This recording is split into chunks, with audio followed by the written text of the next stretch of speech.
So Cooler Master have just revised and improved their very popular TD500 mesh. This is the second version of the case. It comes in black and white and has an MSRP of less than $90 US.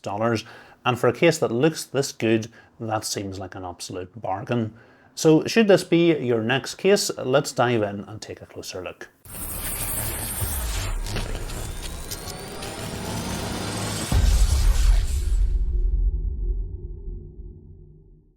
So it's good to see that Cooler Master have stuck with the polygonal mesh on the front and the cutouts in the tempered glass side panel, as these were some of my favourite features of the case. The tempered glass side panel has however been improved to make it toolless.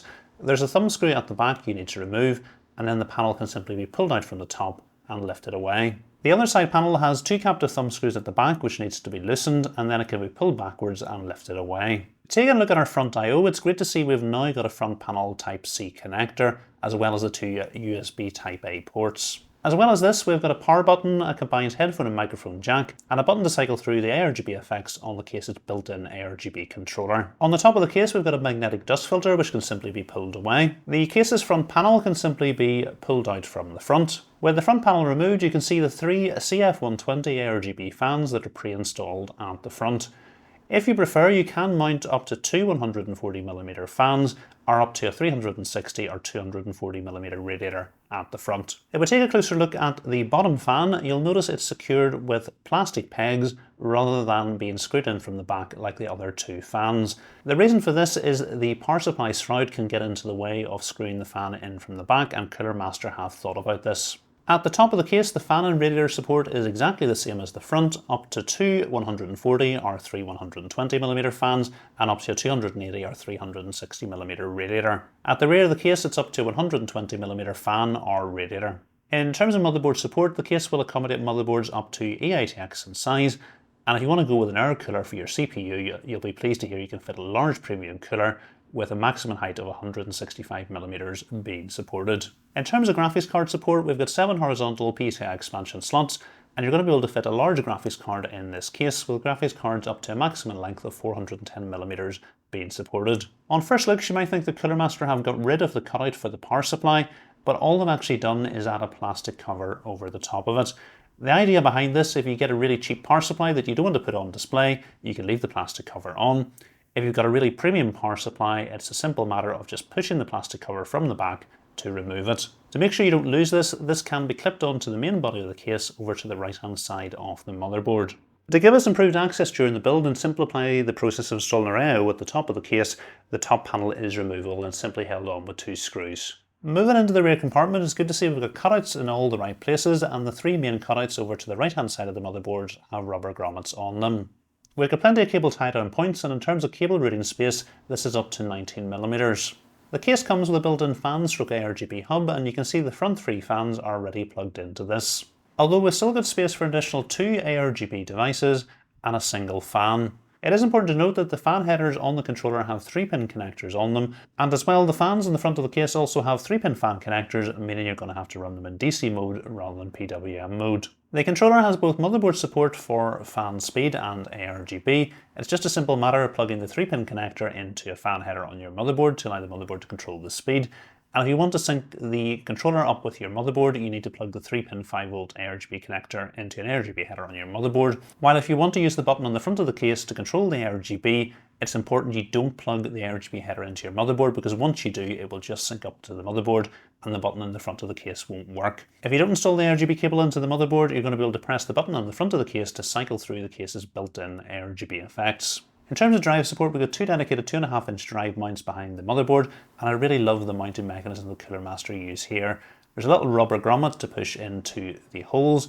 You screw some pins into the back of your SSD, and then simply slot the drive into place. At the bottom of the case, we've got a hard drive cage. It is movable and removable. There's two positions it can be inserted in, or you can simply loosen the thumb screw, pull it backwards to remove it. In the drive cage, you're going to be able to fit another 2.5-inch drive on top of the drive tray, and in the drive cage itself, it's up to two 3.5-inch drives. The power supply is going to go down at the bottom, and the case is compatible with full-size JTX power supplies up to a maximum length of 200mm, although Cooler Master do recommend trying to keep this below 170mm. Obviously, if you remove the hard drive cage, you're going to have absolutely loads of room for your power supply and associated cables. At the back of the case, we don't have any removable power supply bracket, so you're going to have to slide your power supply in from the side and screw it in from the back. At the bottom of the case, we've got a tray-style dust filter over the power supply's intake fan. So what I want to do now is give you a look at the build I put together in the case.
So the build looks great, but what about the temperatures? So our Ryzen 9 7900X idled at 45 degrees and reached a maximum of 91 degrees during a 10-minute AIDA64 stability test, with all components in the system being stressed. The RTX 4070 Ti idled at 29 degrees and reached a maximum of 68 degrees during the stability test. In terms of noise levels, we had an average of 39 decibels at idle and 51 decibels under load. So those temperatures are very acceptable with a 360mm AIO at the top set to exhaust, because our 7900X is a pretty difficult CPU to cool.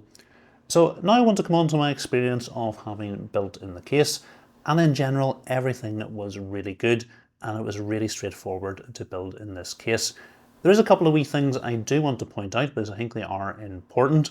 The first thing to mention is that cable routing space at the back of the case at only 19mm is a little bit tight. So you are going to want to take your time doing that. Usually included cable ties. I had 2 spare by the time I had finished managing all the cables, so it's good to see that there's enough cable ties included. But be careful, the panel, when I got it back on, it was a tight squeeze and there was a bit of pressure on it. Although I did use cable extensions for the GPU and the 24-pin cable and still managed to get things closed up at the end, although it could be a little tight if you do rush the job. The other thing is be careful with your cables down at the bottom, particularly if you remove the hard drive cage. We've got a large cutout at the front, and if you look down into that and your cables are untidy at the bottom, you'll be able to see them. So you're going to want to make sure they're installed close to the power supply at the back. The final thing to mention on cables is be careful with your 12-volt high power cable if you go with one of the new 40 series GPUs. This one with the CableMod cable extension was touching the tempered glass side panel, and when I closed it, it was putting a little bit of pressure on the cable, although it wasn't enough that it was interfering with the connection on the GPU. This is a fairly small RTX 4070 Ti, so I would worry if you were going with one of the larger graphics cards and wanting to use quite thick custom cables like I've got here, that it might be a little bit tight getting the side panel back on again. So this brings me on to what I liked about the TD500 Mesh V2. And the first thing I liked is the price. For less than $90, you're getting a case that looks this good. The original TD500 Mesh was always a favourite of mine in terms of the aesthetics. I love the front and I love the cutouts in the tempered glass. With the white and the grey, I think this all looks really, really good. But Cooler Master have gone above and beyond that, and they've made it look even better and function even better. So the tempered glass panel on the front now being toolless. The cutout for the power supply is a really good idea, and actually been able to cover it up if you wanted to go with a more budget build, so you didn't want to see your power supply. So other things I like about the case are the fact that we've got 3 included ARGB fans at the front, we've got the built-in fan and ARGB hub with motherboard control, and as well we've now got front panel Type-C. So Cooler Master really have taken one of their best cases and made it even better. So now this brings me on to the things I didn't like about the case. And certainly given this case's price at less than $90 US, it almost feels a little bit unfair me mentioning some of these because this case is so good. but I do think it is important that I do mention a few small points for improvement, but I can understand why they're all not included given the price of the case. So the first thing, I mention this in every case I review, when it has 3-pin connectors that you're not going to be able to run in PWM mode, I would much rather the fans included had 4-pin connectors so we can run them in PWM mode. The other thing I think would have been nice for this case is, I think for most people you're going to be wanting a rear fan. So including a matching rear fan would be absolutely perfect, although I can completely understand, given the case's price, the reason why they haven't done so. The other thing that I think could be improved upon was the front panel connectors. Codemaster have done this in some of their other cases where there's just the one plug to plug into your motherboard, whereas in this case we had the individual cables to plug in. And then the final thing I would like at the back of the case would have been some Velcro cable straps for cable management rather than the included cable ties, and maybe just slightly more space for cable management. It would only really have taken a few millimeters more so that the back panel wouldn't have been under pressure if you want to use cable extensions. But as I've mentioned, in a case costing less than $90, it's absolutely brilliant. So now we've reached the point in the review where I need to tell you, should you go out and get this case? So the original TD500 mesh was a big favourite for me. I absolutely loved the look of it. And what Codemaster have done with this case is they have kept a lot of the same aesthetics, but made it even better. Given the price of this case, it's an absolute no-brainer going out and picking it up. You're getting incredible value for money for less than $90. You're getting a case that looks this good and has all the features in it that you're going to want. So I can 100% recommend this case. So hopefully you have enjoyed this review. If you are thinking of getting this case and doing a build in it, I've done a full step-by-step build guide, and I'll put a link to that video in the description. If you've enjoyed this video, please give it a thumbs up. And if you're not currently subscribed to the channel, please hit the subscribe button as well. Thanks for watching.